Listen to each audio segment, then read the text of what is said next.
All right, welcome to the show. We just watched the Formula One Belgian Grand Prix at Spa. Max Verstappen continues his dominance with the 13th win in a row by the Red Bull team, 8th win in a row by Max Verstappen. Another dominant display. Max just looks like he's just kind of hanging out, Jonathan. It's a walk in the forests of Ardennes for the kid from Holland. Yeah, I mean, it really doesn't get much easier in some ways. We all knew what was going to happen, and it happened. Bob, I don't know which is more predictable, the wins by Max Verstappen or the rain in London where you are. Yeah, well, both came true today, so that's a good point. I'll have fun in the Formula E race a little bit later on, which you can look for on, I think it's on one of the CBS networks. So have a look at that. Yeah, it's, it wasn't the most interesting race. Thank goodness the fog lifted somewhat, and we could look at the beautiful Ardennes forest, as Jonathan pointed out, while Max went about his usual business. I mean, it's hard to recall that Sebastian Vettel, barely a decade ago, won 9 in a row. Yeah. I don't remember anywhere near the hand wringing back then that will go on social media this week for sure, because Max Verstappen is just so metronome-like. He just clicks it off, clicks it off, clicks it off. I recall Michael Schumacher used to leap onto the podium, and people seem to enjoy victory more than Max does. I don't doubt that Max Verstappen loves winning. I just wish he'd add a little of that enthusiasm so everybody else can realize that he appreciates his own gift.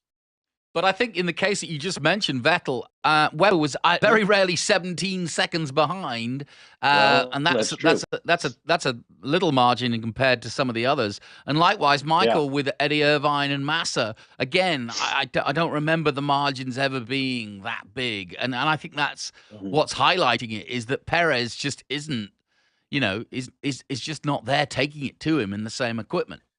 Yeah. I think that's valid. It took lap 17 is when Verstappen passed Checo. And it was pretty, Jonathan, a little DRS involved as your favorite thing. Yes, exactly. I still don't like it. I'll tell you what I will say about that. Looking at the results now, I would say, given the fact, I mean, we know it had a little bit of rain, but given that this was a relatively straight run with the use of softs to mediums and in one case hard, the form guide of Formula One is pretty much in that result. In other words, Red Bull 1 and 2, Leclerc, Hamilton, Alonso, Russell, the form, Norris 7th. I think the form guide is up to the top 10. Tsunoda, well done. Pretty much as Formula One is at the moment. That's exactly what you're looking at. And Hamilton getting first laps. Good for Mercedes. Yeah. Yeah, well, Sainz and arguably Piastri were out of position, let's say. And those were contact-related problems. Otherwise, once again, Formula One's lack of mechanical attrition is pretty remarkable. I imagine that had they not been bouncing off each other in the early laps, we'd see all 22 cars get all the way to the checkered flag. But, once again, what Max is doing is just extraordinary stuff. Well, and speaking of Piastri, Chris Medland caught up with him. Chris is out there at Spa. We'll have him on here shortly. But he caught up with him after his retirement. Oscar, so sorry to see you so early in the race. Can you talk us through what happened there with Carlos? Yeah, I had a good start and sort of got to Carlos's back wheel. We got to the braking zone. I was a bit surprised that he went right, and I kind of had to get out of the brakes at that point to not lock up myself, avoiding it. And then, from that point onwards, I was a bit stuck, not fully alongside, not really enough space to get back out of it. So from that point, it was always tricky, but I'll see if there was anything I could have done differently. But if we look at the weekend as a whole, and maybe even the first half of the season as a whole, I mean, you've had some great highlights, some brilliant performances, like yesterday, P2. How do you reflect on how it's gone for you so far in your rookie season? Yeah, I think it's been, on the whole, pretty good. Obviously, there's been some highs and lows, but I've been happy with how it's been going on the whole. I think this weekend I've been very happy with the pace I've shown, and obviously the performance in the sprint. So yeah, that'll be the highlight going into the summer break. But yeah, hopefully as a team we can be competitive and keep pushing in the second half of the year. Bit of time off for you now? Yep, a couple of weeks off. It's been a busy 6 months, so go over what has been good and bad and enjoy some rest. Enjoy it. Thanks, mate. Cheers.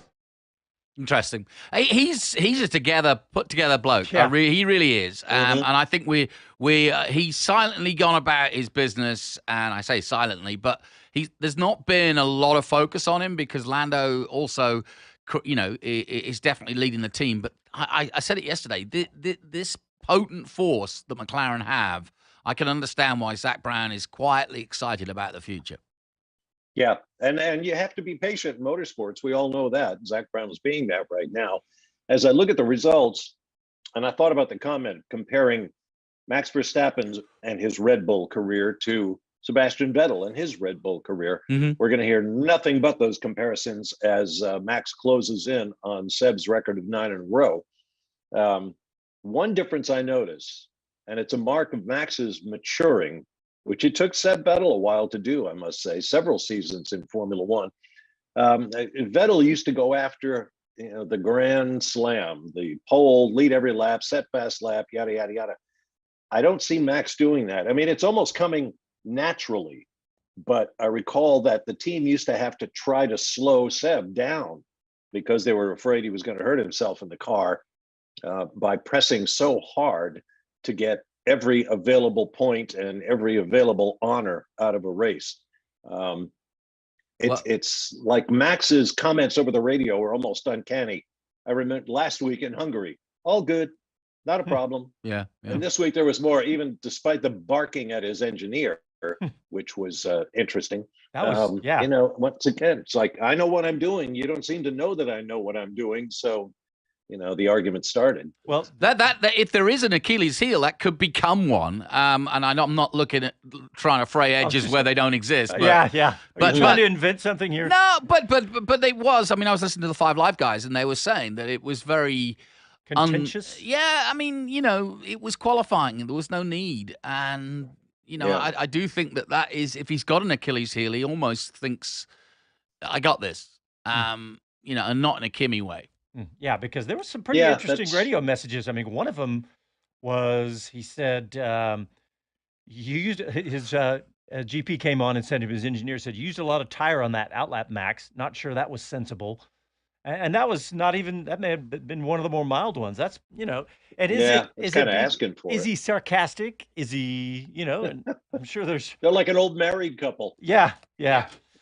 True. I'll get my point across by exaggerating it.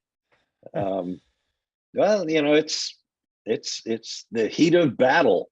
Yeah, I mean, Hamilton, this race, his engineer saying, just do what I tell you, basically, was pretty interesting. I don't know, pride goeth before a fall. Maybe Max is getting a little full of himself, and he'll step over that line that he has tread so carefully to this point this season.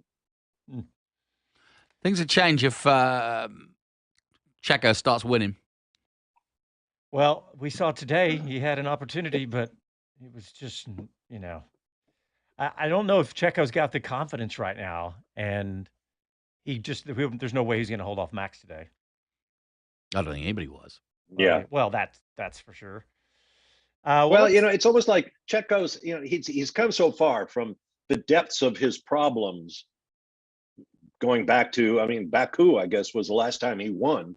And then he hit that horrible patch where he couldn't even make Q2 or Q3.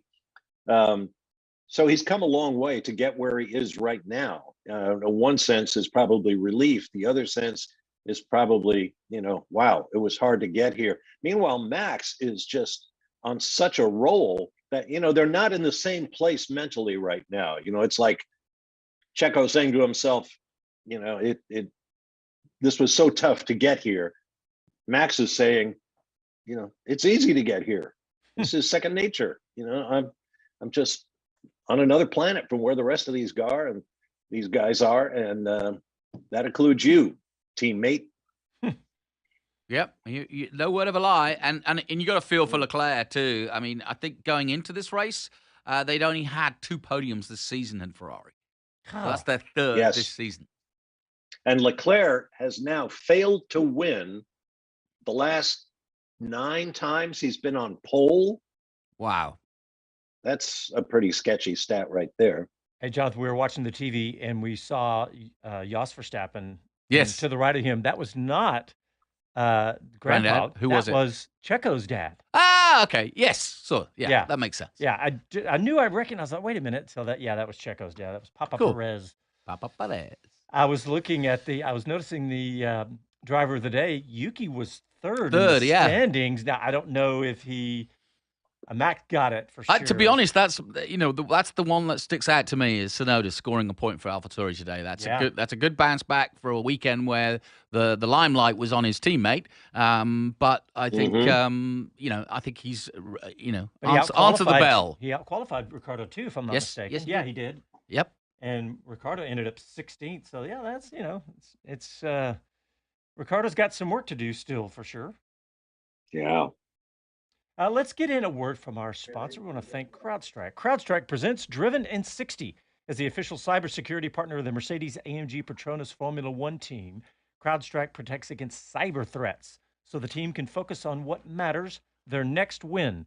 The revolutionary cloud-native unified CrowdStrike Falcon platform harnesses the speed and power of the cloud to protect and defend organizations of all sizes against increasingly complex threats, stopping breaches before they happen. Because on and off the track, the stakes couldn't be higher. A split second can make the difference between victory and defeat. When every second counts, protection shouldn't slow you down. It should fuel your momentum. CrowdStrike, protection at every turn. To learn more and to try CrowdStrike Falcon free today, visit crowdstrike.com/XM. The biggest mover of the race, anybody know? Zhao? Joe? Esteban Ocon. Ah, yeah, sorry. 8th, yeah. Good. Yeah. And a good result for Alpine. Ahead of Max. Max was only 5 positions. To be honest, when you put together Gasly's result yesterday and Ocon's result today, for a team in disarray, exactly, they're scoring points, and that's going to help them in the constructors for sure. I still wonder if we were breaking that news earlier today when Chris Medland caught up. I think we were with Ocon. In fact, I see that Mr. Medland. You mean? I'm sorry, Otmar. Otmar Szafnauer. Mr. Medland, are you there? I see that you have joined. Yes, he is. How's it? It's very good. The sun's out now that the race has ended, which is unusual. The amount of times we finish a race and it starts to rain. So yeah, this is a bonus. But yeah, it's just a bit crowded up here at the top level of the paddock. But drivers are doing their interviews and going to be making their way back down in a sec. How many races have we had some rain this year? I swear it seems like almost all of them. At some stage, I think we've had something happen in that sense, but whether it's been in a race, it's not been as often, has it? We've had it like practice or qualifying or something like that. So it's kind of fluctuated. But this one it threatened. I guess you guys might have played out the Oscar Piastri clip by now. But when I came down to interview him, it was hammering it down just for a little spell. And he was like in a wider group session, he was like, "Oh, this is going to really spice things up," and then it just stopped, just out of nowhere. So that was a real shame. It just kind of fell flat in that sense, and I think it threatened to really mix things up and didn't. Yeah, and I was expecting when it came in the middle of the race there, I was like, okay, this is going to shake everything up. It's going to get spicy. The only thing was, Chris, we touched on it, is when Max Verstappen had a little wiggle there and said something like, "I almost lost it." Yeah, he did through a rouge, didn't he? That was, I guess, a bigger moment in the car for him than it looked off board, if that made sense. Yeah. But he said, the worst place to potentially lose it or fear you're going to lose it. But yeah, it's only a slight thing. I was impressed with how everyone handled those conditions, actually. But is there such a thing as a slight bobble through a rouge, though? Yeah, I'm really downplaying that, aren't I? Imagine being in that car at that moment. Yes, that would have been a heart attack moment for anyone else. Chris, what stands out to you? Like we said, it wasn't a classic, but it was. I think we've seen the real form guide of Formula One as we stand today. Yeah, I mean, I think I had a bit of a word with Fred Vasseur just now, who made the point of just how it fluctuates between those teams behind Red Bull. And I think this weekend has kind of been a perfect example of that. If we think of how good McLaren have looked for the last few races, and even yesterday in wet conditions on this track, and then you get dry ones on this track, and suddenly they're really, really struggling on different tyres at different times, and not just against their main rivals that have become their main rivals. You know, Lando Norris had slipped right back through the field for a spell, hadn't he? So had to fight his way back through. So I think I kind of still take away that it's immensely close. Each track can then deliver a very different picture behind one or two cars, being Verstappen and Perez. Yeah. All right. Well, coming up after this, we are going to hear from Ferrari boss Frédéric Vasseur that Chris just caught up with. You're listening to Speed City, back after a very quick break.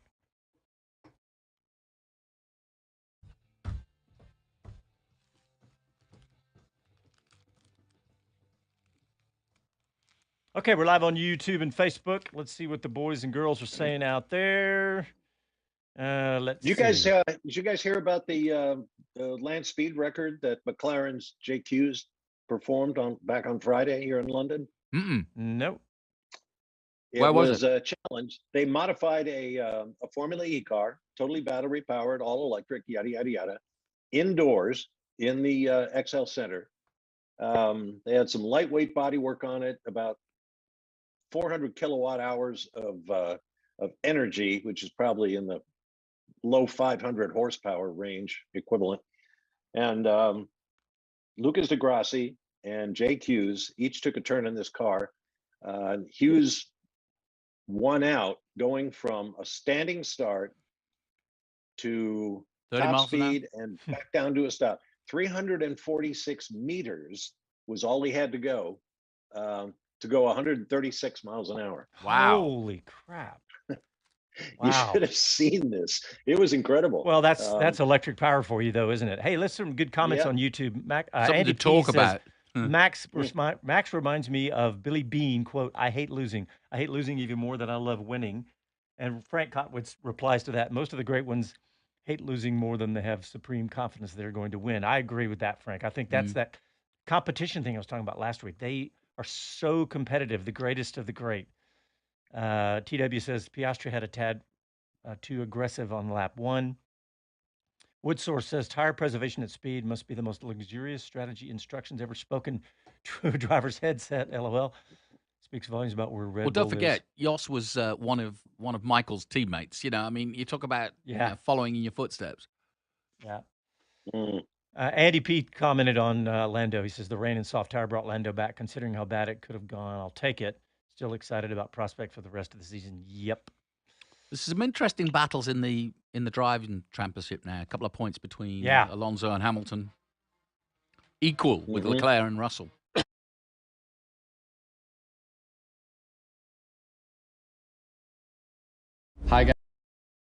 Hi guys, this is Pierre Gasly and you're listening to Speed City. Welcome back to the fastest hour in radio, Speed City. All right, welcome to the show, gearheads. Max Verstappen wins the Formula One Belgian Grand Prix over his teammate, Checo Perez. Checo had a good day, though. He needed it. And this John Massico sitting in the studio in Austin, Texas with Jonathan Green. We have Mr. Bob Varsha from London. Very exciting to have him over there from Jolly old. Rainy London. And Chris Medland, who is at Spa. And Chris, unless you got somebody else lined up, you want to introduce your interview you did with Ferrari boss Frédéric Vasseur? Yeah, I was very forceful actually with Fred, and went and waited at the Ferrari garage exit because, of course, he had to go and celebrate a podium. So I was waiting for him to reappear from the pit lane with all the confetti and ticker tape landing around us. And he was kind of, I guess, a bittersweet day for Ferrari, wasn't it? If we think about the result of the two drivers, so that's where we started. One podium, one DNF, kind of a race of two sides of the garage. Let's go with the positive part. I mean, that looked like a faultless run to third place for Charles. Yeah, I think the race was quite straightforward for us, that we had a good start from pole position, the pace was okay, we had a good strategy, good pit stop, and probably the best pace of the season. That it's a very clean weekend from on the Charles side, a bit more difficult with Carlos with the contact on the first lap. We tried to survive until a potential red flag to be able to fix it, but it was after the showers we said that it makes no sense to continue like this. Yeah, if we focus on that contact, what did you make of that first lap incident? There were 3 or 4 side by side, turn 1, and he had a contact I think with Piastri. for me, it's racing incident, and it's not. But it's a shame. But for Carlos, he has to turn the page and to be focused on the next one. That we'll have two weekends in a row after the break, and the occasion to score good points. That the most important for the team is to come back into the pace and to be there, and with a very strong weekend from everybody. Yeah, it seems like Ferrari's been a bit up and down at different times this year. Sometimes the pace has been very encouraging, sometimes not quite there. What do you put that down to? And did it kind of surprise you this weekend to be the second quickest team? You could say exactly the same from McLaren, that last weekend they were P2 and this weekend they were struggling on the with slicks. I think it's so tight in the group that for depending of the characteristic of the car, of the track, of the weather, of the tire choice, and so you can move from P2 to P7. That it is like it is. It will stay like this until the end of the season, and we have to stop to say that one car is in a much better form than another one. That we just have to be focused on ourselves to do the job, and we will get the result that we are expecting. And you mentioned the break now, a few weeks off before we go to Zandvoort and Monza. How do you reflect on the first half of the season and your first half year with Ferrari? Yeah, it was a bit up and down, but overall, I think the team has a good reaction, that we are pushing, and the mood is positive, and I think it's good to have this kind of reaction and motivation into the team when we are struggling. Thank you, Fred. I want the Fred Vasseur podcast because it would just relax me and put me in a zen space. Just listening. I know what you're saying. I was going to say, for a positive weekend, he sounded pretty downbeat, I thought. Well, he's always so, zen. Yeah, I thought Cautious. it was telling that he said that was Ferrari's best performance. Says a lot, but also we could have expected. I do think that the ship has been righted. We've said it before, but Vassar's the guy is the right guy at this moment for Ferrari. I think it's been one of those. So I was going to say, he's one of those that doesn't get too high, does he, when it's a good result? Doesn't get too low when it's a bad one. Yeah, which again is probably exactly what's needed for that team at the moment. Wonder what that feels like. Well, he certainly doesn't want to say anything that would get to A, the other teams in the pit lane, it'd be bulletin board material, or B, get into the Italian media and draw scrutiny to Fred said this. Yeah. Yep. Yeah, no doubt. Skill when you're running Ferrari. Chris, give us an update from Spa. What's happening? Right now, Lando Norris is on a phone, posting for photos, and I'm going to see if, as we head down the paddock, whether I can grab him once he's done his little press release here, I believe it is, or a message to fans. So we'll see what we can grab of that, because it was carnage. Even I nearly got knocked over trying to get in front of him. So it's quite a lot of fun trying to fight through people. So I'm now, if you can't tell, I'm absolutely filling, because he's still talking. got to time this right to see if we can make doing a heck of a job. But I'm such a pro, aren't I? I'm telling you exactly what I'm doing. Here we go. Lando, P7 better than you expected today, because at times that looked really tough. A lot better than I was expecting. Yes. After the first half of the race, I was probably expecting maximum top 20. I need to keep walking. The first race, the first half was pretty, I'm going to say shocking, because it was pretty terrible. We had no pace, we couldn't attack, we couldn't defend, we were so slow in the straight, and we couldn't use the pace that we had in the middle sector because we're in traffic. So it was looking pretty bad, but we put the soft on like halfway through, and I was expecting to do maybe one more stint, but the pace was an insane amount better, and we somehow ended up P7. So I'm pretty happy with the result. Oh yeah, very, very good result. And how do you reflect on the last few weeks and the form McLaren shown just in general? I mean, today was a bit of a realization check for everyone. I think I kept everyone, chilled out the last few races, and I think we weren't expecting a mega race today, but we weren't expecting probably to be as bad as what we were. So we'll take the P7, but at the same time, I think we realized there's a lot of other things we need to improve on the car, and on high downforce tracks like here and Silverstone, we're good. But like Budapest and Silverstone, we're good.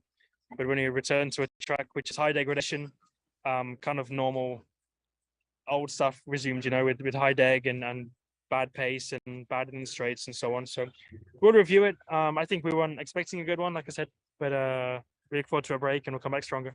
A lot of goal for the break? Probably not, just sunshine and water. That's absolutely a lie. Water. Yeah. I'd love to see a listing of where all of the drivers are going over the next couple of weeks, you know? Yeah. You want a list of ideal locations? Yeah, I bet that is a very exclusive list. Mm-hmm. Won't tell us, will they? Nah. No, of course it won't. No, They'll smartly. just say it was great later.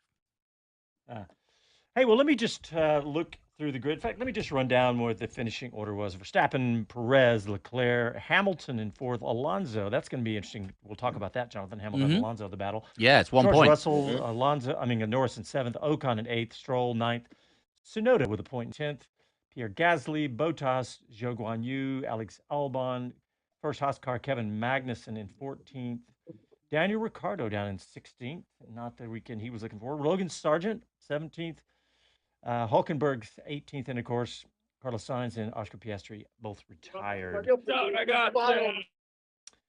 It's a party where Chris is, we can hear. Sorry about that. Yeah, that's. Nope. I'm now going through with Lando there, but I know that he appreciates, which is to get him through, because it is an absolute fans of VIPs. Everyone wants an autograph or a photo. Sure. Wouldn't get anywhere. So when they have to focus on it, they kind of get somewhere quicker. So that's my little trick. Spa is really difficult that way. I mean, Yeah. you look down at a map, as it comes down to La Source, the hairpin at the first corner of the lap, it's a very confined area. And Chris mentioned earlier, he was at the upper levels of the paddock. Behind the garages, it steps down, significantly down to the old pit lane. And it's a very confined area. When you go to an event with 60 plus cars, like the 24 hours of Spa, it's just incredible. It's like an anthill. There's so many people pressed so close together with all of their gear and all of their transporters. How they get all these trucks in and out of that place, which has basically one tunnel, is remarkable. Jonathan, I know you want to talk about this. I mentioned it in our post-sprint show yesterday, and I thought that Lewis Hamilton was going to pass Fernando Alonso because of the positioning in qualifying, but he did not in the driver's standings. And it's Alonso continues to be third. Hamilton now 1 point behind him, and that is because of winning the fastest lap today. So that's right. That's right. So and there's some other ones. Also, Leclerc and Russell now on equal points on 99. Carlos Sainz on 92. Norris with some work to do on 69. But we've got some nice inter mid-season battles for the Drivers' Championship and in the Constructors too. And that's what we strive for, is that nice inter-mid-season battle. That's what I like. Well, we go barking on about it every week about how, ignore what Verstappen and Perez and are doing up front. Look further back where there's some terrific fights going on. I'm really saddened by the fact that Lewis Hamilton, or that Alonso and Hamilton aren't tied, because that would have been third and fourth tied on points, fifth and sixth tied on points. My OCD just wanted those numbers to be the same. Well, those and those teams are going in different directions right now. Well, yeah. I mean, Hamilton and Mercedes are definitely on the up, and Alonso and Aston Martin, not so much. Yeah. That said, we're a little bit more encouraging the way they handle, especially with Alonso. I mean, at one point it did Hamilton when Hamilton made his late pit stop, but they very fifth place. Chris, you're having that weird dropping out thing where it just like every seventh word we lose you. It's the same thing. It was such a strange, weird technology phenomena. By the way, talking about it's where it's busiest. Yeah. Okay. Yeah. Talking of sort of mid-term battles, it's going to be a hell of a battle towards the end of the season between Williams, Haas, and Alfa Romeo. And I think of all three of those teams in desperate need of those points. But there's 2 points between them, 7th, 8th, and 9th in the championship. And the difference between 7th and 9th, huge. Yeah, millions and millions of dollars. Yeah. It was interesting. Late in that race, I was getting bored, frankly. So I started looking at split times and things. And Logan Sargent was turning some very competitive laps. I mean, he was way off the pace, way back down the road, but he was moving right along. And I thought, well, where's that coming from now? When everybody gets out of qualifying mode, goes down to race pace, suddenly the Williams looks a lot more competitive. We know it's very quick in a straight line because of taking off downforce and that sort of thing, removing drag. But they were doing pretty well around this track. Yeah, and I think jury's out on Logan Sargent so far. I'm not saying that because he's American. I'm saying that because I think Albon is at the top of his stride, and Williams are bit by bit, incrementally, both with staff and from where they were 2 years ago. They're slowly making them way back into a competitive car. Yeah. I thought it was interesting that Lando Norris referred to this track as high downforce. I don't think so. I think he was on autopilot with his answers to the media. Low downforce, high speed. Yes. Well, pick because the middle sector is high downforce. So, well, it's a mix, yes. But you're right. You need to pick one or the other, and I think most. Yeah, we're losing you again, Chris. Yep. Well, if I'm back, I was also going to say 2 Williams drivers, so not huge. It's hard to quote. This is almost like a comedy routine. Yeah. If you remember nothing else that I said, remember this. Yeah. Yeah. It's like quoting stats with losing every 7th word is not, it just doesn't work. Leave some holes in the record book. No, he's right. It is a downforce mix. It's I don't know. I just love the place. It's such a cool track. Chris, he just texted. He said 8 seconds. He's filling it in. He said 8 seconds between Williams drivers today. There you go. Yeah. Let's see what else. So Piastri rumored to be going to Red Bull, according to Eddie Jordan. Piastri? Yeah.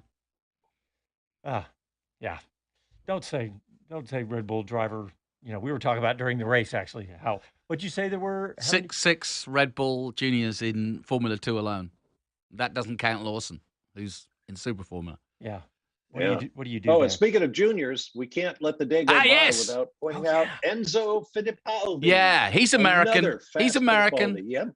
I know he carries the Brazilian flag and all that, but hey, born in Florida. Good boy. Won his first Before F2 I race. try anything, chaps, of my background. One in F2. What's that, Chris? Out.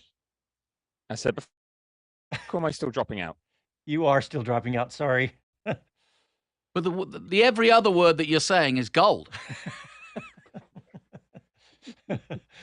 All right. You know what? Let's take a break, and maybe we'll try to get Chris to get reset, and we'll be back after We'll these. have to launch a satellite or something to get Chris back up. Yeah, call Elon.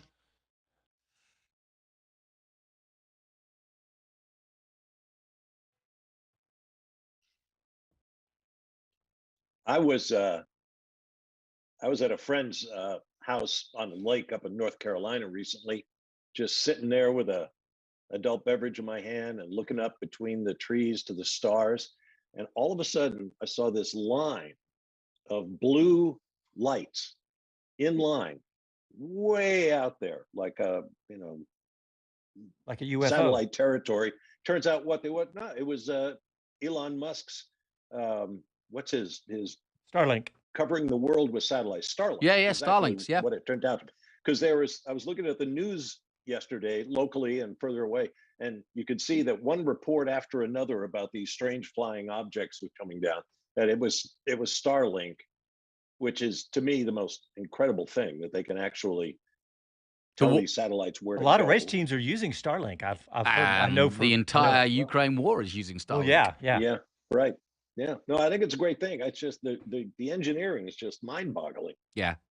Yeah, I don't know, hundreds of satellites or something. It's just crazy. Yeah.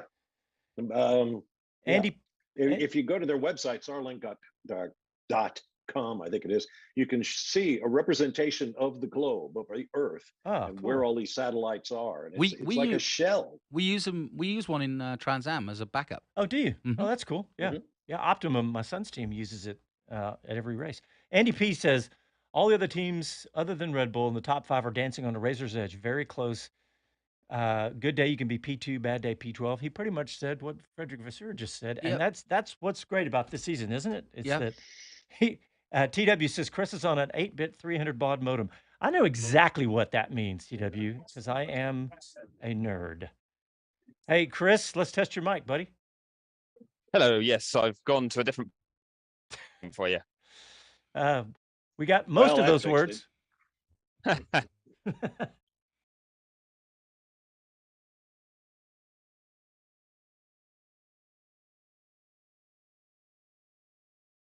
Hi, this is Karun Chandok, and you're listening to Speed City. Welcome back to the fastest hour in radio, Speed City. The Speed City F1 post-race show on SiriusXM is brought to you by CrowdStrike. Stop today's most sophisticated cyber attacks at the office, the racetrack, and everywhere in between. Learn more at crowdstrike.com/XM. And I can attest personally from using the Falcon platform, it is a fantastic way to protect your networks, your computer, because cyber attacks are real and they are everywhere. All right, gentlemen, let's see. What have we not talked about? The HAAS F1 team, let's see, today. So we finished 15th and 18th, and that's better than they've been finishing lately. Yeah, I mean, like I said, I think the form guide is true there. You know, HAAS... it wasn't a bad performance. They've had worse, as it were, and so it's good to see them finishing, both of them, etc. But I wrote down most of the pit stops today. The fastest I saw was 2-2, and that was Tsunoda and Perez, and the slowest, both Haas cars, 3.1 for Magnussen and 3.9 for Hülkenberg. That wasn't the slowest of the day. There was Albon had a 4.8, but that sounds like an outlier, maybe something. But you know, it's like I've been noticing the Haas pit stops haven't been fast. It's like it's just not clicking for Haas right now. Yeah, I don't know. It's hard to put your finger on it, and especially now everybody's head will start to turn to 24, whether by choice or by necessity in some ways. It's too late to sort out the problems you've got in today's car, so you've got to kind of look forward. That's just Formula One for you. Yeah, Well, some teams have already announced that they're doing that. Mercedes among them. Mm-hmm. Go ahead, Chris.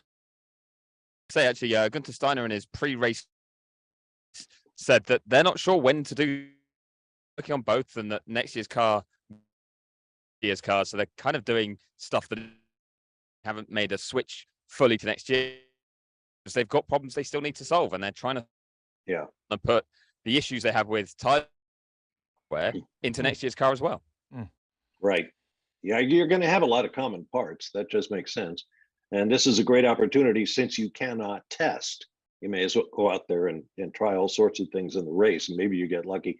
Plus, remember, Haas, for all their trouble this year, are locked in a battle back there where millions of dollars are at stake, and they have an incentive to keep battling while teams behind them, like AlphaTauri, continue to struggle.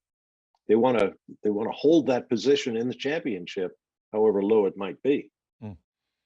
We did make it through the podium without any incidents today. The trophies stayed in one piece. Intact, yeah, good. Yeah, I want one of those $40,000 Hungarian trophies. The porcelain masterpiece. Yeah, that caused quite the kerfluffle, didn't it? Apparently, it took 6 months to build $40,000 worth, and the Lando whooped it. Well, and apparently it's Hungarian. The porcelain in Hungary is well known, world renowned, and that did not go over too well. But boys will be boys. In it. Yeah. Lando actually made an apology here on Thursday to make it clear, because he joked about it, didn't he, on Sunday night afterwards, being like, Max shouldn't have put it so close to the edge. And it's his trophy, not my problem. But he was like, just to be clear, I felt really bad. I'm very, very sorry. So, yeah, he did apologize in the end. But it was one of those where he just kind of had to, I think make sure that it was clear that he didn't do anything intentionally, because, as you say, it did not go down well locally. Right. Hey, Chris, did we break that news about Otmar Szafnauer's year-long contract where he cannot gardening leave? Yeah. In a way. So it yeah. was something I actually managed to speak to him about, and we had on racer.com, to do a plug, about the fact that he had a year's gardening leave from F1, but I didn't have the detail that he meant only teams and that he couldn't go and work in F1 still for Formula One themselves, or maybe the FIA or something like that. So yeah, we got more on it today. That was us kind of clarifying it or taking it further. So, yeah, a little scoop there, which suggested to me as well that he's thinking along those lines, that for the next year at least, he'll still be around, just, maybe working for the FIA, maybe working with Formula One themselves, some other capacity other than with the team. Got to pay the bills. Hey, Chris, what was the Hamilton weaving incident that was going on? So that was, I think, just after he'd come out of the pits. He was ahead of Lance Stroll, and Hamilton was trying to make sure he could defend from Stroll, who had DRS and was getting a run on him. Pretty sure it was at that point. If it wasn't, it was another car that was attacking him. And he went to the inside on the Kemmel Straight, and then went back to the racing line, and then went back to the inside again, just to kind of try and break the toe. So whoever was following him wasn't next to him. He wasn't kind of swerving dangerously in that sense. He was just moving a bit too much to potentially break the toe, and they just noted it, but let it go in the end, said it was fine. Has Hamilton, to you guys, he feels like more of the Hamilton of old right now. He feels like he's got his mojo back. I know the car's good too. But... Yeah, no, I'd agree. Because beginning of the season, it was sort of touch and go as whether we thought he was actually motivated, and the contract's been bubbling underneath and all the rest of it. I agree. I actually think Fastest Lap today shows it. Yeah. I think he is waiting in the wings, and that 8th title is still on his mind. Oh, I'm sure it is. But, I hark back to that collision with Sergio in the sprint race, which I am not convinced was not Hamilton's fault, although everybody seems to call it a racing incident. I think if you look closely at his hands as the two cars came together, there's a certain amount of this going on. I don't know. Maybe it's just the aggressive Hamilton. Maybe he's just tired or thinks he's becoming a doormat. He wants to go out there and make a point. To be honest, he made a decision. I saw it in slow-mo on the F1 post show. They broke it down, and what you notice, I think it was Sam Collins that broke it down on the F1 Pro. You notice that he goes for the apex, and then basically slides into Perez because he gets on the right-hand side of the car, gets onto the wet part of the track, or at least the rumble strips, and it sends him left, and you see him over-adjusting, basically, oversteering, and he basically oversteered into Perez. There was a gap, but he closed that gap by having to turn left. I didn't see that. So, I was... yesterday I was like, that was not. No, me too. That's why I went back and looked at it, because I was like, I agree with Weber said, Jolyon Palmer said not a penalty in my mind, but when you actually analyze it frame by frame, you can see that the fault was with Hamilton. Yeah, I think one thing I would say in Hamilton's defense was that Perez was trying to squeeze him a bit as well. Didn't use all the road himself on the exit, trying to make it hard for Hamilton. Now, it wasn't to create contact, and as you say, with what happened with Hamilton, then triggered it. But I think that kind of shows it's both of them racing hard. I want to see that guy punished. I mean, you don't want to see that result of the damage. But if you say they can't do that, drivers are not going to try and overtake, because he's fully alongside. You've got to give it a go. Yeah. And if he's told that's going to be a penalty, especially in the sprint, they're trying to get people to race in the sprint. I know. Now they're all going to be like, well, not worth it. Just going to get a penalty, might get some damage, so why bother? I think that was like more. And a 5-second time penalty seems small, but in a sprint, that's more penalty, like more punishing. Yeah. So yeah, I kind of sided with that should have been allowed to go. Yeah, I still don't think it should have been a penalty. Yeah. It was interesting that he quoted Ayrton Senna from the famous Jackie Stewart interview, where Senna said, there was a gap, and if there's a gap, I'll take it. Yeah. If you don't go for it, you're not racing. When there's a gap, you're not a racing driver. That's exactly right. Hey, Chris, you're there to see the drivers in person. What do you think about what I was saying about Hamilton, that he's got his mojo back? Because I feel like that's one of our best barometers to look at Formula One drivers, just to see them and see how their body language and everything. How is Hamilton? Yeah, I think it's getting there. I don't think it's consistent. I think we're seeing it in the results that he's just a bit more comfortable with this car. He's kind of got his head around these regulations and the direction he wants to push Mercedes in, and that's why he's getting more out of it than Russell at the moment. And it was something that Mike Elliott, who is now, I believe, Chief Technical Officer, having been Technical Director at Mercedes, he was saying this morning that the car's very hard to drive, really tricky cars to drive. And the Mercedes in particular, and that George is just struggling slightly with that at the moment, and has for a couple of races. Lewis is just dealing with it slightly better. And I think that with the adversity that's coming his way, even though they're not fighting for wins, he is responding with getting that bit more out the car than George, and that's always a good sign from him as well, that of kind of the headspace he's in. And it may be that he's just seen a bit of a realization from Mercedes that, you know, the direction they need to go in, the work they need to do to really close that gap to Red Bull. And any frustration of earlier in the year when things were not going well, but also you felt, well, if it was going better, we could be fighting for a championship. That's gone. They've moved on from that now. You know, they've written it off. They're trying to find gains to be better next year, but they're not, you know, and they're already second in the championship. That's as good as it's going to get. I think that the mind's been focused on the bigger project again. I think that's kind of where he is, which does mean he fluctuates. There's times he looks, I agree, fully on it, total mojo back, and there's other times where he's just a bit down. So that's kind of where I feel Lewis is at the moment. Just wanted to pivot slightly to Alpine though. We mentioned, didn't we, pre-race that there's been a Twitter clip going around of Otmar Szafnauer maybe jumping in a car or something and leaving. Completely false in terms of that was him leaving this track. No, he was here. He worked the race. He may well have gone now because most teams do try and just disappear quickly from Spa, even when it's not the last race before the summer break. But yeah, he was. The team have clarified that clip was false if it was insinuating that he'd left before the race today. I hate getting suckered by Twitter. I usually don't, and I saw it, and it was by a pretty big Twitter account. Anyway, hey Chris, you caught up with Ocon. I want to wait till after this quick break, but I do want to talk about one of the highlights of the race, actually, a fantastic move by Ocon around the outside of Tsunoda. I want you to talk about it, but right before that straightaway, I saw the trap speed, as they call it in drag racing. He was 340 kilometers an hour. What's that, like 210 plus miles an hour? But that was a fantastic move around Tsunoda, wasn't it, for Ocon? Absolutely. I mean, it was right on the edge because he had to squeeze Tsunoda, a bit like I was saying about with Perez, trying just to not give Hamilton too much room. The way Ocon's doing it is trying to say to Tsunoda, you need to lower your speed so you don't hit me here by pinching him towards the apex a bit, and then getting on the throttle quickly enough to be ahead for the left-hander. Really nicely handled in still low grip conditions, because even if the track had dried out, the shower will have taken away any rubber that had gone down in the race. We'd had no rubber go down the rest of the weekend because of the rain. You know, it's been low grip all weekend. So to pull something off like that was very impressive. Okay, well, coming up right after this, we are going to hear from Esteban Ocon. He was the biggest mover of the race, went up 6 spots. Listening to Speed City, back after these messages.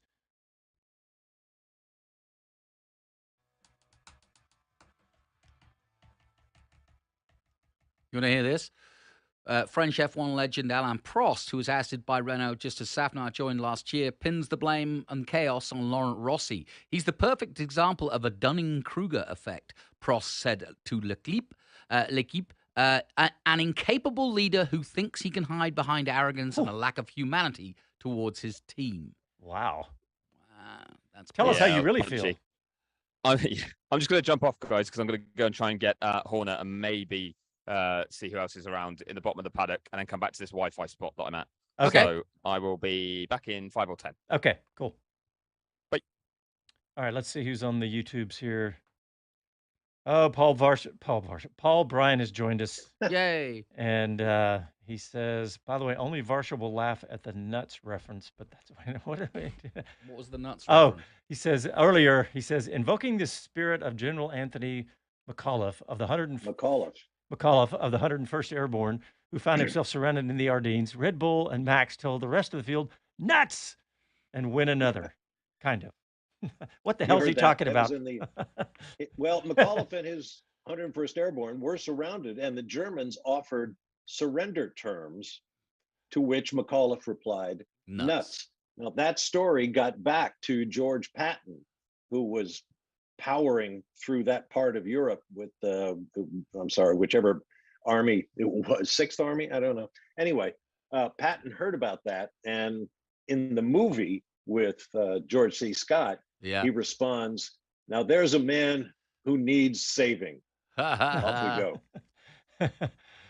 go. Was General Patton a nice guy, Bob? Were you hanging out with him? It didn't work for him.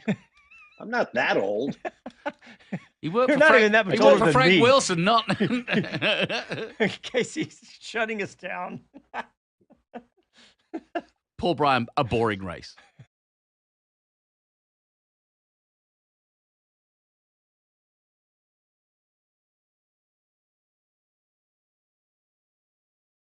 Hi, this is Jeff Gordon, and you're listening to Speed City. Welcome back to the fastest hour in radio, Speed City. Thank you, Jeff Gordon, for bringing us back. What a star. See, we're inclusive, we're sustainable, and we are worldwide. Because we include NASCAR in our coverage. Dilly. Yes, dilly. Okay, we're gonna hear this interview that Chris Medland did with the biggest mover of the race today, Esteban Ocon. Here we go. I've got Esteban. Esteban, you were the biggest mover today out there, made the most positions. Yeah, how's that feel? It feels good. It was a lot of fun. It was a very, very fun race out there. A lot of cool battles. Similar to last year, really. I think we started maybe 15th or 16th last year, come 7th. So not as good as last year, but still a very satisfying one before going on holidays. Yeah, exactly. And I mean, it's been a tough time for the team. How good is it to see the execution? Obviously, Pierre's third yesterday, and then more points for you today. Yeah, I think there's no better way to go on holidays. As I said, it was a very strong day yesterday for Pierre and for the team. Glad that we secured such a result. And today, the fighting spirit that we showed, really, it's not a coincidence. We are bringing some updates to the car, and it's paying off, and that's what we need to keep on doing. And as I said, super encouraging, and I hope everyone at Viry and Enstone sees that. And just as we fight through the disco here in the middle of the paddock, what are not at the party yet? We are not there. No, you still got debrief to do. But what are your thoughts on all the changes and what's gone on recently at the team? Well, my part of the job is definitely to focus, on what I have to do, which is, bringing the result, with the car, and I just need to perform. That's what I'm focused on. Okay, well, thank you. Have a good break. Thank you. Grandmaster Ocon. They're definitely jamming out, rocking out there in the background. Let's see what else we got here, gentlemen. How did Mr. Gasly do today? Not as good, but it's been a good weekend for Gasly. That's what I was thinking. Yeah, I mean, he finished 11th, just outside the points. I mean, This is certainly not his favorite racetrack or event, especially as he was close friends with Antoine Hubert, who died at the track in 2019. He's made that tradition, hasn't he, of putting... Yeah, Gasly plants flowers by the side of the accident every year. Yeah. And he was outspoken about not running in the rain, too. Yes, he was. Yeah. Yeah, he was one of the most outspoken about that, obviously, with his friendship with Antoine Hubert. Looking also... and we lost a Formula 3 driver recently as well. I think it was Formula 4, or was it? No. It was the regional series. Yeah, Formula Regional. Yeah, you're right. It was Formula 3. Yeah, and I feel embarrassed that I Dutch kid. Remember his name, but it was in the middle of the rain, and wasn't it at the top of Eau Rouge, right, where he had gone off, hit the wall, and spun out and sat in the middle of the track. That's what they're trying to avoid more than anything. Yeah, that's the worst part. At Rayon, blind left-hander over the top of the hill above Eau Rouge. Mm-hmm. Yeah, and what do you do? Yeah, it's a tough one. There's no great solution. So. I know they say it's the summer break, but can any of the teams do? I mean, could we see this time being used by a McLaren or an Aston Martin to kind of move forward again one more step? Not for 2 weeks. The rules stipulate for 2 weeks. They can't go in the factory. 3 week. Yeah, you lock the doors. Nobody can go to work. But then you get like a week or two before we get back in action in the Netherlands, and the teams come back to work to get ready. Okay. Hey, Jonathan, I saw an article on Racer.com actually talking about how Ricciardo was he was mindful of avoiding the trap that ended his McLaren run. Yeah, I put that in my stories. Yeah, the basic precedent being that he was almost too hard on himself at McLaren, and it got to him, and his happy-go-lucky, he didn't even believe his own smile if you like. And so he doesn't want to fall into putting that pressure on himself. And I think, he came in there thinking, I'm the big I am. I've got 8 wins, and Lando's just starting out. And I think because Lando outperformed him and some, that he literally lost his mojo. As simple as that, if you want to put it in psychological terms. And he's determined not to be affected that way, and to look at it more in a 1,000-meter rule type thing, which is not to get too bogged down and just enjoy racing and know he still has the talent. He hasn't lost it. That's exactly the way he put it after his first race back. He was saying, I'm just enjoying myself. Yeah. And you could feel it. Yeah. It's like I was saying earlier, talking to Chris, it's like you can feel it. I actually want to ask Chris that when he comes back on. He's going to join us back here in a minute. But about how does Ricciardo look? You really can tell. So, but that was, and I think that's a lesson for a lot of F1 drivers, right? It reminds me of golf, right? It's such a mental game, and I hear anyway. I don't know anything about. And this is personal, really, because he's a mate. But I do feel for Liam Lawson because they're now talking about Ricciardo staying another year at AlphaTauri, because obviously Perez is staying where he is for now, anyway, or contractually anyway. And therefore, that means that Lawson has to wait another year. And what does Lawson do? Does he carry on the pit wall, and keep doing Super Formula regardless of whether he wins it or not, or it's a tough one for all the Red Bull guys because they're queuing up now. Crawford's coming quick too. Bob Varsha, I want to ask you about the useless full wet tires as we saw in the rain this weekend.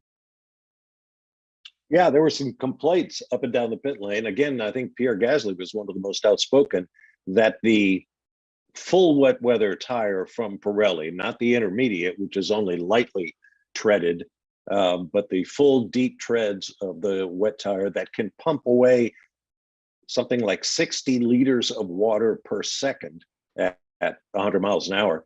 The problem appears to come when they're running slower than that, and they're not effective, apparently.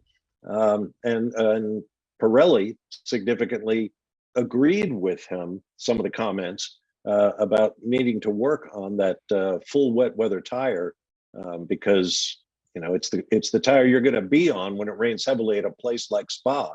So they felt the need to call Pirelli's attention to that. Now, what'll happen, I don't know, but I just thought it was interesting that A, the drivers spoke out, and B, the tire company said, yeah, we need to do that. Yeah. Okay, well, Chris Medland. This is all taking place while there's a tire competition going on for the further supply in Formula One. I guess Bridgestone offered more money, but Pirelli, I think, will probably get it back. You almost said tire war, didn't you? I almost said tire war, yeah. It kind of is. Well, of course, I'm not home in Atlanta, in which case I would have said tar war. Tire war. It's just a skirmish. Okay. Pirelli got a big old place down in Atlanta, too. Chris is out with his microphone, and he's caught up with Christian Horner. Christian, a tough first half of the year. I mean, how are you going to get Red Bull to bounce back from this? Yeah, no, absolutely. I mean, wow. So going into summer break thinking we haven't lost a Grand Prix really since Brazil last year, or a sprint race. It's an incredible achievement, but it's not just the drivers doing an incredible job. It's all the guys behind and girls behind the scenes doing an incredible and working such a high level, and that's why we sent Greg up to get the trophy today. He's one of our tire technicians, and they've had a nightmare this weekend. Inters, extremes, softs, mediums. They've had everything thrown at them, but it's all about the team working in a collective manner. Yeah, and they've had to do that. I wanted to pick up on one thing that happened during this weekend between Max and GP, his race engineer. They just seemed to have a bit of needle this weekend. Was that just because you guys have got bored with how smooth it's been going? Look, that's been going on for about 6 years. So, Max is a tough customer, and he would break many race engineers. And you've got to have somebody that's got self-assurance to be able to deal with that. And GPs are Jason Statham equivalent. He's and there's a trust and a bond between the two of them. And sometimes it sounds like they need a bit of marriage counselling, but But there's a great respect and a great trust between the two of them, and I think that's, as any top sportsman, they lean on the people around them, and I think GP is the one having that interaction. Yeah, and it's led to Max being at such a high level for so long. With Checo, it's been more up and down this year, but today we saw him do the job, get second place, no dramas with the overtaking move that went on. You happy with kind of the response you've had from after a tough run for him? Yeah, look, I mean, he's qualified on the front row, he's led the Grand Prix, he's finished second, he's extended his lead in second in the championship. He's driving against Max Verstappen that nobody could beat in this car, I believe, and I think that he'll take a lot of positives from this weekend, and hopefully have a good break, and I'm sure he'll come back fully motivated for after the shutdown. Speaking of a break, you're going to go on one, I'm sure, as well, but does it change the way you then will be approaching things in the second half of the season in terms of car development for the future, that sort of thing, having had this start? Absolutely not. I mean, it's same approach to every Grand Prix, and one race at a time, and trying to maximise our chances. We took the gearbox penalty here. We've dealt that. We've got that in the pool now. So Zandvoort will be mad just because it's Dutch and the home support for Max. But we need to go there and come out the blocks like we've gone into the break and the previous 11 races to that. Dreaming of a perfect season? No. I mean, look, there's still 10 races to go. I mean, to have won what we've done is mind-boggling. But I don't think any of us is allowing to let ourselves be distracted by thinking about that. It's about one race, one session at a time. We'll ask you after each race, don't worry. I'm sure you will. Thank you, Christian. Thank you. Question of the day. Absolutely. How can you bounce back from this? That was great. Beautiful. By the way, 5th 1-2 finish of the year for those guys. But yeah, by the way, just to show you where Red Bull's head is, Red Bull Ford preparing to fire up the 2026 engine in the next few weeks. Oh, really? Yep. That I hadn't heard. Yep. First complete unit will be running on a test bench with the combustion engine MGUK and battery, Dr. Helmut Marko told Speedweek in Spa. And every other team on the grid just deflated. We think we're on a par with Mercedes in terms of development. Well, yeah, it's and I think it's worth noting that engine development costs are not, as I understand it, included under the cost cap. So that's kind of an open-ended proposition for them as a line item of the budget. And also, speaking of engines, there's stories going around that Audi is months and months behind schedule in its efforts to get its bench testing up and running.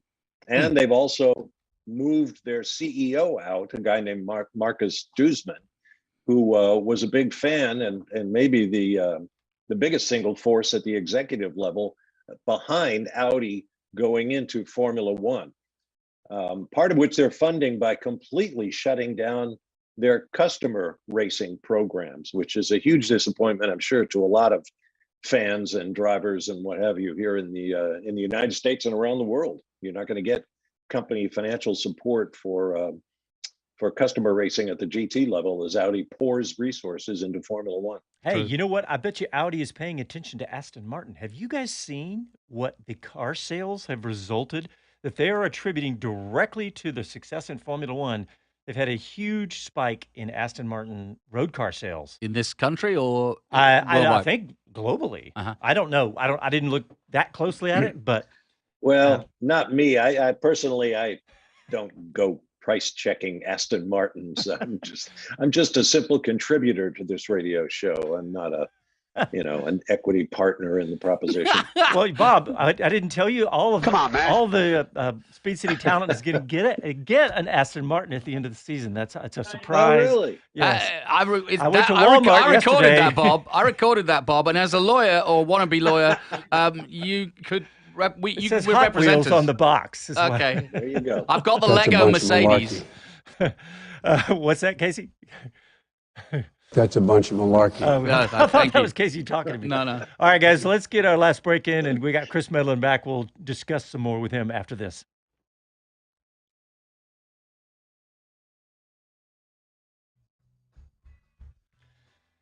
Man, Chris Medland, that interview with Horner was awesome. I love the way you started very it. good. I also love the oomph, oomph, oomph, oomph music in the background. Yes.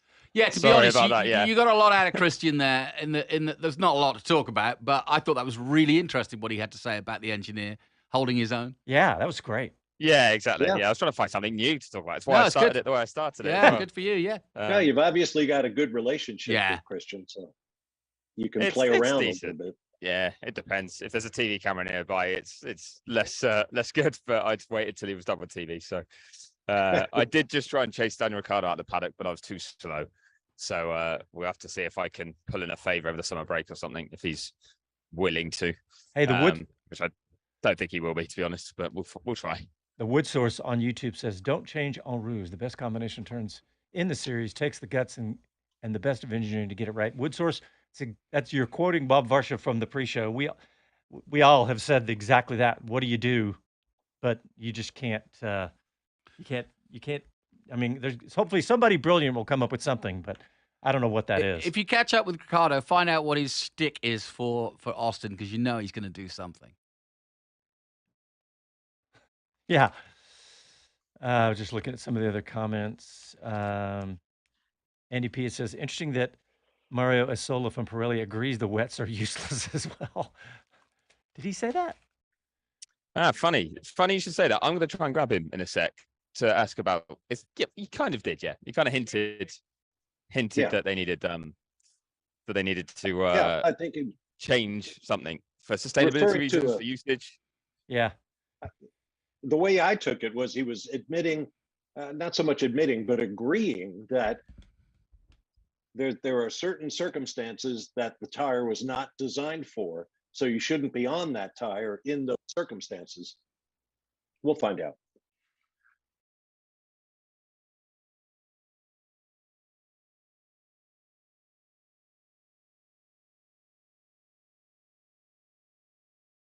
Hello to everyone, this is Gunther Steiner, this is Speed City. Welcome back to the fastest hour in radio, Speed City. All right, I'm going to go straight out to Chris Medland out in Spa because we said it during the break, Chris, but man, that was a fantastic interview with Christian Horner. You have a fantastic relationship with him, and I don't know which was better, just the funness of it or the insight we got between Max Verstappen and his engineer. That's a very interesting take on that, isn't it? Yeah, I mean, it's probably a fascinating point of view that Christian has, because of course he's got to deal with both. He's got to keep both happy. He can't pick a side in that battle and say, to GP, do whatever Max says, or to Max, do whatever your race engineer says. Like, he's kind of got to let them find it out between themselves and just sit back and watch. And he's got a pretty good seat to watch it, hasn't he, when he's there on the pit wall. So yeah, I thought that was really cool insight for him to give, and it was just, we had to find something new to focus on. But it was just notable this week. I wondered, actually, I won't lie, I genuinely, when I said to him, "Are you just bored?" I did wonder if they thought, you know what, let's just add some tension, because everyone's saying that we're not getting any coverage, or we're not getting heard from, and if there's a radio message or two that's a bit spicy, let's just see if that gets a bit of coverage. It would have given, I mean, I feel like Max has that capacity when he's cruising, that he could have that sort of fun, but stir it up. See if that's true. Yeah, we'll have to see if that is true. Now, there was something else that we were talking about in the break. That was a message, I think, was it on the YouTube comments from one of our readers, that was about the wet weather tyre.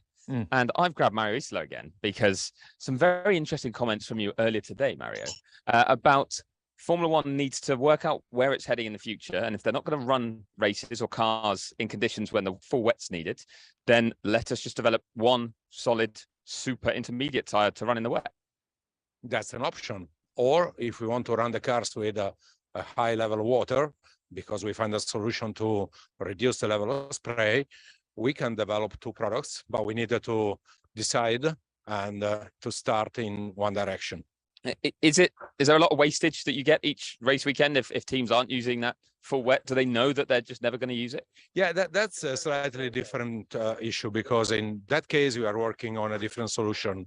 At the moment, we carry over a new tire in Europe, but we cannot do that outside for custom issues. So we have to return the rims to the teams, and we can transport the tires. But you know that when we strip the tires from the rims, there is the risk to damage the bit. That's why we don't want to reuse them. We are doing some specific tests in order to check if we have a damage or if we can use them again. And in that case, we can fit them for a second time and reduce the wastage.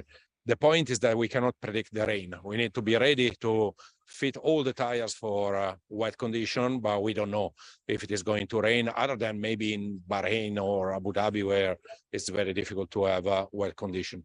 Yeah, and but you were saying earlier today that you, I guess, suggest potentially Formula One needs to choose what it wants to do. Yeah, are we going to have races in heavily wet conditions, or if we're not, then let's make everything else much better? Yeah, because the problem for us is to find the right condition for testing. At the moment, we can test only in Paul Ricard or Fiorano. They are the only two circuits where you can artificially wet the track and keep a consistent condition.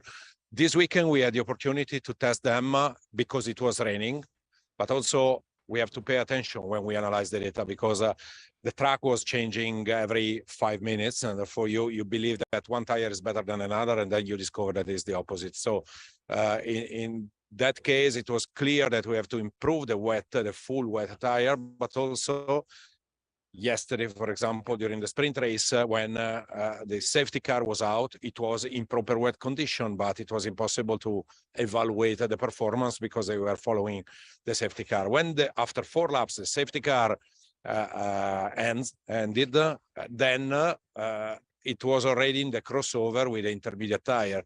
So it's really difficult to find a condition that is consistent, representative, and comparable. And that's why it's so difficult to develop a wet weather tire. Thank you very much for that explanation. That was perfect. And that Thank hopefully you. has answered the question from, or the comment from one of our listeners. So much appreciated. Thank you very much. It's very good. Yeah. Excellent. And a very good point. You know, you don't think about it that way, but how do you analyze? I mean, you know, like a track like today, I mean, it could be raining on one corner and not the other. So the only way to do it, as he says, is to use artificial wet weather, you know, wet tracks. Artificially wet. Interesting. Yeah, fascinating, Chris. I have my moments. So while you have your moments, Mr. Team Manager, you are the all oracle of all things. Who is going to be the new head of Alpine? Good. So I did put the name Mattia Bonotto to them yesterday. It was when I was having a chat down there, and while they agreed that, yes, that would be a lovely person to have, and there's a great name, and some other people have rumored it, there was nothing internally that suggested there was anything afoot on that front. If anything, they kind of thought, it doesn't sound like that's a possibility. So I think the problem with Alpine right now is the lack of a plan of what to do next. Yeah. I don't think they have it in place. I think it's why it came out on a Friday of a race weekend that then Permain and Szafnauer both worked. You normally would have planned this ahead, and you know, Pat Fry was leaving, they knew from April, and it got announced this Friday with Williams. You know, that you have a timeline for these things and you pick out when's best to say them.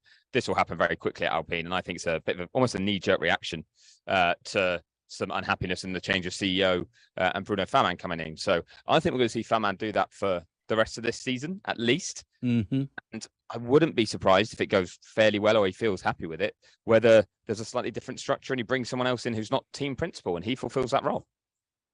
Interesting. Yeah, I do think it's interesting. I think this is a culmination of their different iterations for the last few years. Renault, Benetton, you know, all the way back to years ago. I mean, they've kind of lost an identity. And I when they became Alpine, I was like, now what? You know. I do like your ruminations on the culminations of those. What was the last one? Iterations. Iterations. Thank you. Guys, we are almost out of time on the show, but we are about to head into a summer break. I just want to get y'all's take on where we are at this point. I mean, we had some comments here on YouTube saying Andretti's going to buy it, Alpine, and he's going to run it. That's our man in Thailand. Okay, yeah, I From saw Udan. that. He knows what's going on this well. He does. Thailand are cued in. Yeah. Michael said he's talked with everybody, and everybody has said not for sale. And maybe that was before the Alpine meltdown, though. So who knows? Well, maybe so. Chris, any mid-season? I know you and I'll be doing wheel to wheel, but any mid-season pontification? Exactly, pontifications at this point. I'm starting to get ever more edgy about my insistence that Red Bull won't win every race. I will admit. There's a little bit of that coming in. Yeah. And I'm torn about whether I want to see it or not, because we've never seen it before. And let's be honest, there's no championship battle to be had now. So is that actually something we want to see? I'm still fascinated to see how it's going to go for some of these teams behind them, though. I think it's on a knife edge for someone like McLaren with the weekend they've just had versus a Mercedes or a Ferrari or even an Alpine at certain times. I think we can see like the ups and downs. I think will cause people to crack later in the year. I think we're going to have some flashpoints still where drivers or team bosses are really not happy at lack of performance one weekend and delighted at it the next. So no one. There's no certainty, is there, anywhere beyond Red Bull? And I think that's just something I really hope continues, because that is still a fascinating aspect that could get better as the season goes on, even though we know there's no title fight to be had. You know what, guys? I think I've cracked this whole Alpine thing. Okay. There have been new personalities injected into that organization. Ryan Reynolds and Rob McElhaney are investing in Alpine. You probably saw the stories. Right. And given what they accomplished with the Wrexham Soccer Club in Wales, I wouldn't be a bit surprised if we see Ryan Reynolds standing on the pit wall. Brad Pitt got involved, so Ryan and Rob get involved. And it's not That's my prediction. Yeah, and it's not a small share either. 200 million. They're voting with their more feet. than 20%. I think the valuation was 24.5%. after that. Yeah. There's your new team brain trust at Alpine. There you go. Ted Lasso for Alpine boss. There you go. One other thing heading into summer break though as well, it's going to be the new team talk. Whether we get anything about Andretti's bid. Yeah. Really going to be trying to stay on top of that. I'm not going on holiday, so I'll try and make sure I actually do keep on top of it. And we'll see if by the time we come back to a race, at least, that they've had an answer there. Yeah, well, we are out of time. Chris, do we do wheel to wheel all the way through, or do we take a week off or something? We do it all the way through. We're going to have Gunther Steiner on the show. We had a big interview with him. Who's the boss here? We're going to be busy. Yeah. And by the way, we do Sunday night with Speed City all the way through. Oh, so we do. Every Sunday night, 7 o'clock Austin time, we're live. So we're going to carry you through. You don't have to worry. You're going to be able to make it through to the. We'll give you a fix. Okay, everybody. Thanks for tuning in. And of course, like I just said, we'll talk to you next Sunday night. We'll talk to you Wednesday on Wheel to Wheel. Happy trails. Thanks, everybody.